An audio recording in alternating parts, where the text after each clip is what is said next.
Dluhy se mají platit. V posledních letech se systém výrazně překlápí na stranu dlužníků. Oponuje místopředseda Trikolóry Hnutí občanů. Dobrý večer. Dobrý večer, děkuji za pozvání. Ten systém by samozřejmě měl být vybalancovaný. Nemůžeme na jednu stranu příliš pomáhat dlužníkům na úkor věřitelů a naopak. A to se děje, pane místopředsedo? Já si myslím, že v posledních letech se ten systém překlápí na stranu těch dlužníků. Přišla směrnice Evropské unie, která po nás chce, aby jsme ji implementovali do českého právního řádu a bohužel vláda, já tedy doufám, že ne poslanci, udělala to nejjednodušší, že v podstatě vzala celou tu směrnici a poslala ji do Poslanecké sněmovny. My jsme měli možnost a máme možnost v řadě těch parametrů, protože to je parametrická změna, tak se v nich pohybovat. Je tam návrh z 5 let zkrátit na 3 roky.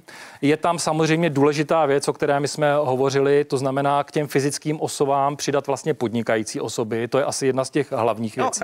Udělala to alibisticky, vzala ho takhle a poslala ho celý do sněmovny. To znamená, nevyhodnotila si vůbec, jestli je nutné z 5 na 3 roky. No to co je, to přinese. říká ta směrnice. No ale ta není závazná. To je zase to, že my jsme papeštější než papež. Určitě tady z těch 850 000 exekucí, lidí, kteří jsou v exekucích, tak je velké množství, kterým je třeba pomoct. Systémově, těch systémových věcí, o těch se můžeme bavit. To už jsme probrali. My se teď budeme bavit. Ale zkrácení z 5 na 3 roky je nesmysl. Povede to právě k tomu, že bude větší snaha o podvody. Už dneska já jsem mluvil s řadou insolvenčních poraden a říkají, jsou manželé, jsou zadluženi, tak převedou majetek na jednoho z manželů, na oko se rozvedou a v podstatě za 3 roky nebo za 5 let a 30% jsou čistí.